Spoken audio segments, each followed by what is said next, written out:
Let's talk about the future and how we relate to it in terms of time. I've recently had a new perspective on it, and that has been really empowering, and I would really like to share it with you guys today.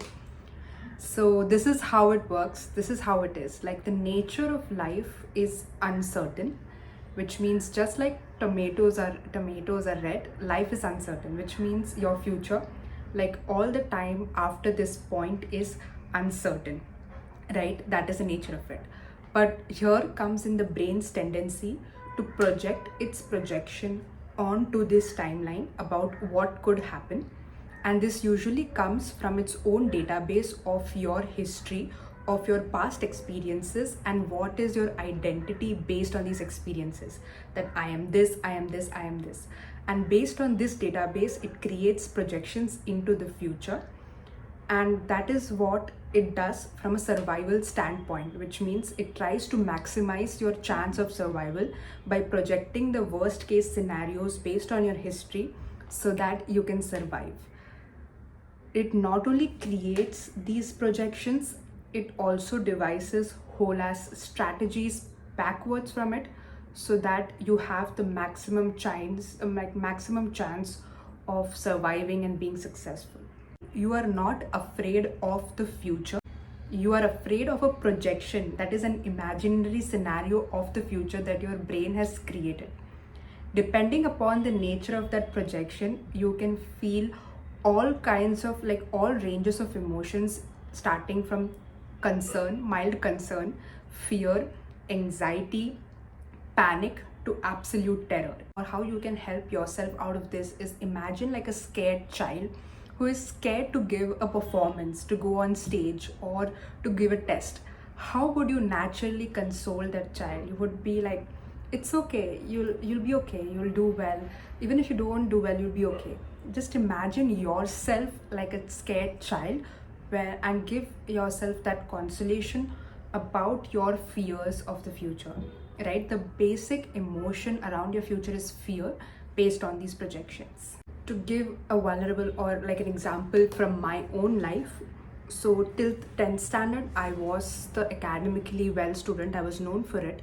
And when I came into the next 2 years, it went into competitive examinations on a national level, where the pool was much more widened, and I no longer felt academically well. I already felt like I'm going to not secure any good rank in these examinations and therefore not get into a good college, and therefore not get a good job, and therefore be a failure. That period of those 2 years when I was preparing, I was constantly in a state of anxiety around my future. And I had so much anxiety that I cried myself to sleep multiple nights during that phase, because I had no clue about what I was going to do after these 2 years. And based on that experience, which I had not fully processed, I had this identity of I am a failure, and that influenced everything that I went into going forward. Like anything new that I wanted to do, there was this underlying fear that I'm a failure, because that's how my identity became, based on my experience and what I told myself on a constant basis for those 2 years. Although it is a lie, but it is the I that I was for myself, and I could not separate myself from that belief. So yeah, shining the light of awareness of it and accepting it is what has helped me move forward.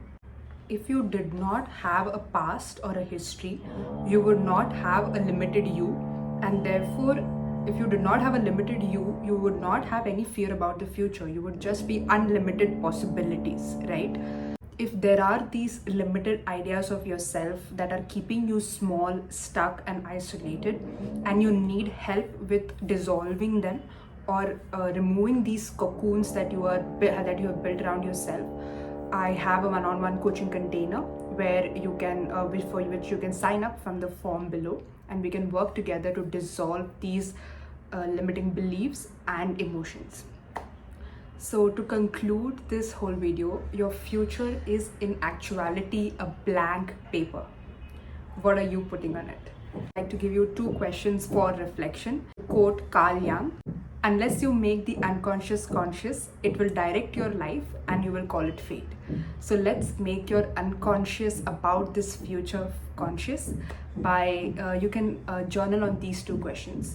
What are the circumstances and events in your future you fear are going to happen that you do not want to happen? So it could be like a failure, it could be job loss, it could be health related issues, money issues, relationship issues. What are these fears that you're constantly thinking about? Okay. And the second is, what are the circumstances and events in your future you fear that are going to happen that you feel helpless about? The second prompt is more about where you feel like you won't be able to do anything. So these are those kind of situations. So for me personally, it would be like, I think for a lot of people, it would be like your parents getting unwell. These are the two prompts that you can reflect on and make like free your future. Remove those projections that your brain is creating for survival. And the best way to do it is to clear your past, because to quote Peter Crone, your past hurt informs your future fear. So if you process and dissolve the past hurt, it will no longer continue projecting the same experience and the same identity into this beautiful blank canvas that your future is. Okay, thank you.